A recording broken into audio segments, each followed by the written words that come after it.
Hello, everyone. It's your girl, Columbia. How are you? I'm fine. Let's get into it. This is a response to Fundamental Escapist Podcast, i.e., Mark, regarding his video, Why Richard Spencer is Not a Racist.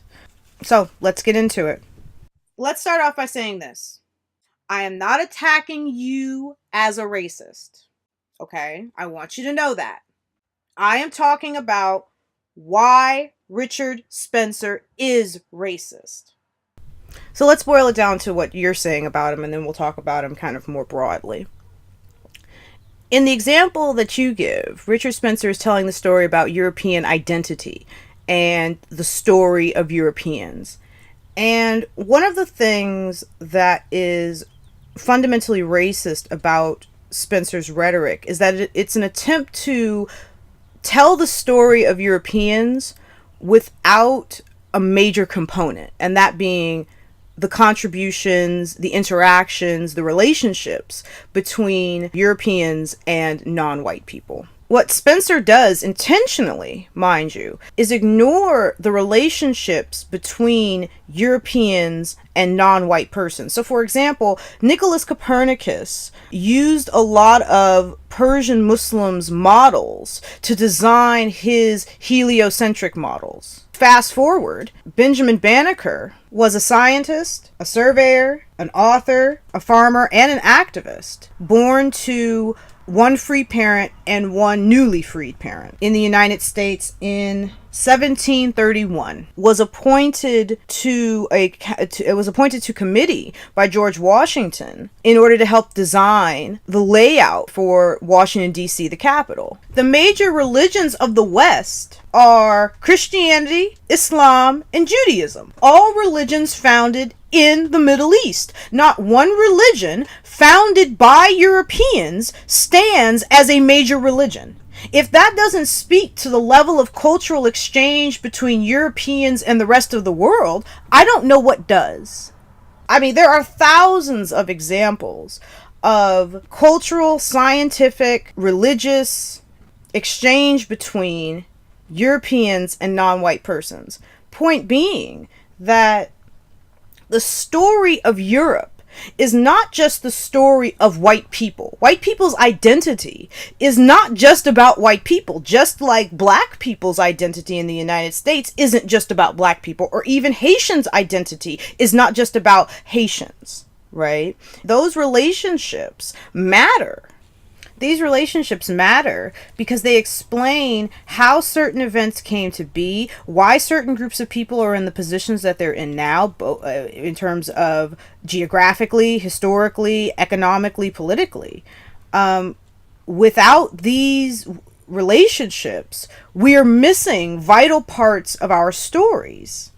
And it's seductive to believe in Richard's narrative of white people doing it for themselves. But when you delve into the history of the West, what you find is that the exchange of ideas, culture, religion, goods is vital to the story of Europe.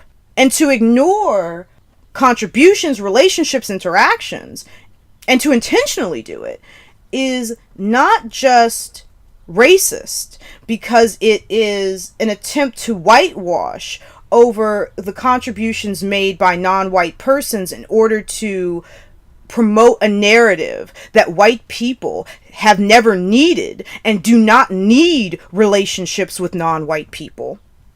But, and it hits me hard because my dad is a historian. I've always loved history. That's not my major, but I've always loved history. But it is not historically accurate at all, right? And if you care about the story of Europe, if you care about the identity of Europeans, then you should care about the most accurate versions of that story, and not ones that leave out major parts to serve as someone's narrative. One thing that Spencer does is ignore the genetic ties between Europeans, particularly white Europeans, and non-white persons.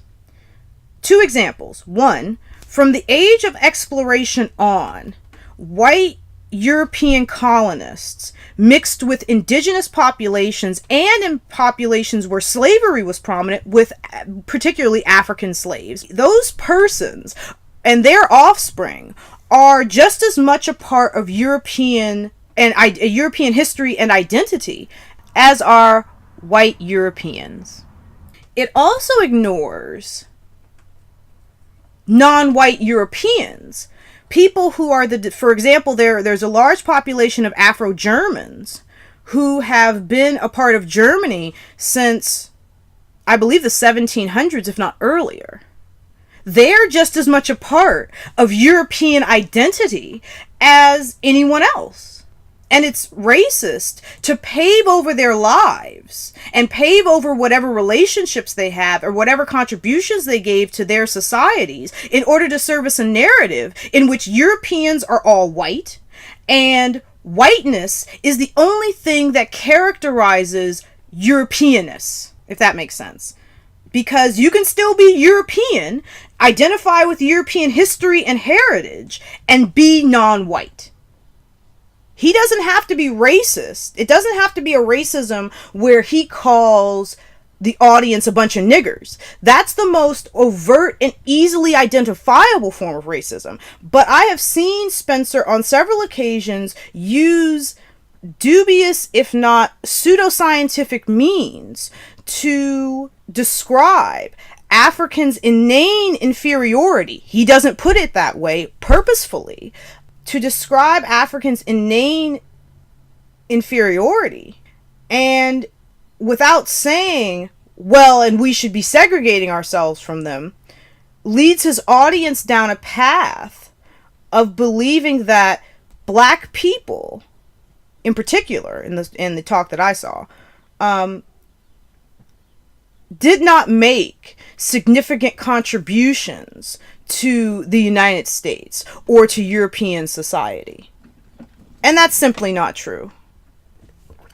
What Spencer does is incredibly seductive because it's meant to be.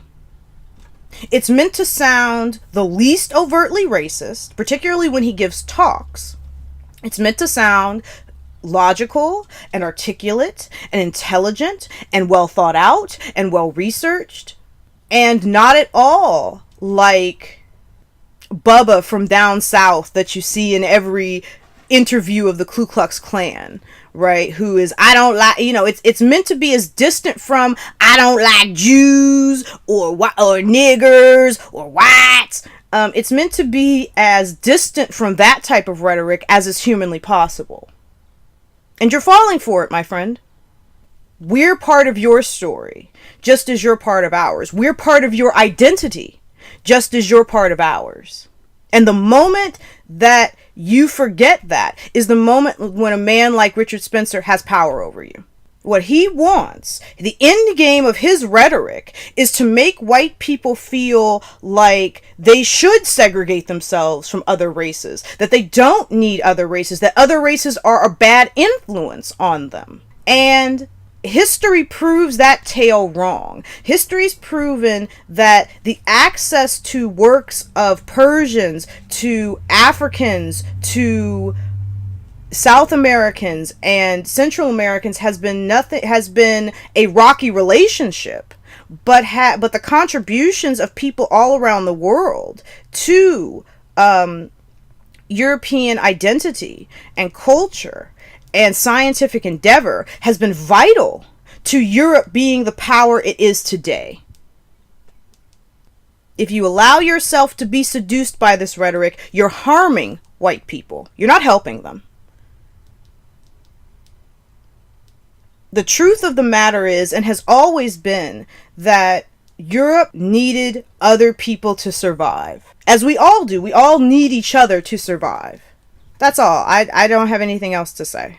I want to thank you guys for listening. It's been real. You know where to find me. At Miss Megalodon on Twitter. Cole Wilson on Facebook. Our LadyColumbia on Tumblr. It'll all be in the description. I can't be bothered to remember everything that I signed up for. Good night, good morning, good afternoon.